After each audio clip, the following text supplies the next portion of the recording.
Hi అండి. అందరూ ఎలా ఉన్నారు? బాగున్నారా? నేను ఇప్పుడు సూజీ రవ్వతో పాయసం చేస్తున్నాను. ఇదేంటి సూజీ రవ్వతో పాయసం ఏంటి అని అనుకుంటున్నారా? నేను కూడా అలాగే అనుకున్నాను, విన్నాను. సరే చేసి చూద్దాం, అప్పుడు చూడొచ్చు అని చేస్తున్నాను. ఇప్పుడు ఈ స్పూన్తో ఒక స్పూను సగ్గుబియ్యం, ఈ స్పూన్తో ఒక స్పూను సూజీ రవ్వ, సగ్గుబియ్యం ఒకసారి నీళ్లు పోసి వంపేసి నానబెడతాను. స్టవ్ పైన గిన్నె పెట్టాను. స్టవ్ వెలిగించి తడంతా ఆరిన తర్వాత నెయ్యి వేస్తా. నెయ్యి వేడెక్కింది. పప్పులు వేయించుకుందాం. పప్పులు వేగిపోయాయి. ఒక గిన్నెలోకి తీసేసుకుందాం.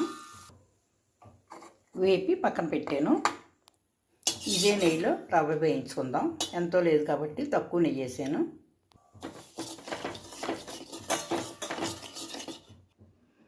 ఇంకో కడిగి పక్కన పెట్టిన సగ్గుబియ్యం, 2 స్పూన్లు పంచదార కూడా తీసుకుని పక్కన పెడుతున్నాను. నేను తీసుకున్న రవ్వ 1 స్పూనే కాబట్టి ఈ నెయ్యిలో వేగిపోయింది. దీన్ని తీసి పక్కన పెట్టుకుందాం. ఇది నేను విన్నాను కానీ చూడలేదు కాబట్టి అసలు ట్రై చేసి చూద్దామని 1 స్పూన్తో రవ్వతో 1 స్పూన్ రవ్వతో తయారు చేస్తున్నాను. నానబెట్టిన సగ్గుబియ్యం ఉడికించుకోవాలి.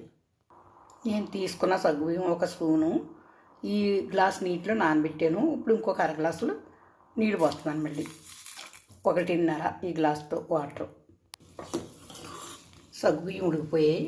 ఇలా గరిటెతో తీసి పైకి పట్టుకుంటే 1 నిమిషానికి అందులో ఉన్న వైట్ కనపడకుండా అయిపోయిందంటే ఉడికిపోయినట్టు. ఇలాగ నీటిలో కలిసిపోయినట్టు అయిపోతాయి.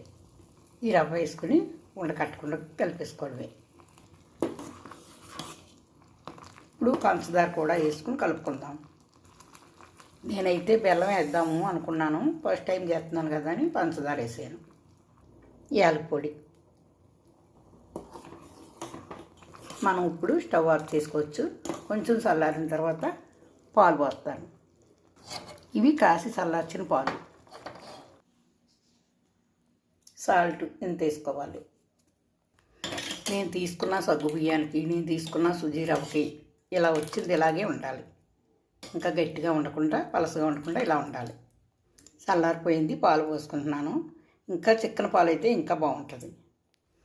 ఈ సుజీ రవ్వతో చేసిన పాయసం మీకు నచ్చితే ఒక లైక్ ఇవ్వండి. తప్పకుండా సబ్స్క్రైబ్ చేసుకోండి. నేను దీన్ని చూసి మరో వీడియోలో చెప్తాను ఎలా ఉన్నదని.